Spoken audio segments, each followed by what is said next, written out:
জীবন সেবা সংগঠনের পক্ষ থেকে আমি রাজারহাট নিউ টাউনে চলে এসেছি এবং দেখুন আমার পেছন দিকে একদম দেখাচ্ছি শেষ ঠিকানা, যা আজ থেকে 2 বছর আগে আমরা প্রতিজ্ঞাবদ্ধ ছিলাম যে কিছু বৃদ্ধ বিদ্যাদের জন্য আমরা একটি ওল্ড এজ হোম বানাবো। সেই স্বপ্ন সত্যি হতে চলেছে এবং সেকেন্ড ফ্লোরের দিকে আমি একদম নিয়ে যাচ্ছি।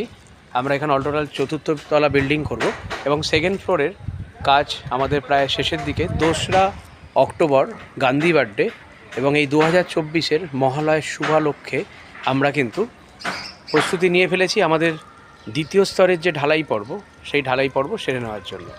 তাহলে আপনাদের ভালোবাসা যেভাবে আমাদের প্রথম থেকে আছে, আগামী দিনও আমরা চাইব যেন শেষ পর্যন্ত এই শেষ ঠিকানায় সেই আশীর্বাদ এবং ভালোবাসাটা থাকে এবং আমরা আমাদের যে মহৎ উদ্দেশ্য আপনাদের সকলকে নিয়ে আমরা করছি বা দেখছি, সেই স্বপ্নটা যাতে বাস্তবে হয়। আপনারা কিন্তু আমাদের সঙ্গে প্রথম থেকে যেভাবে আছেন, আমরাও চাইব আগামী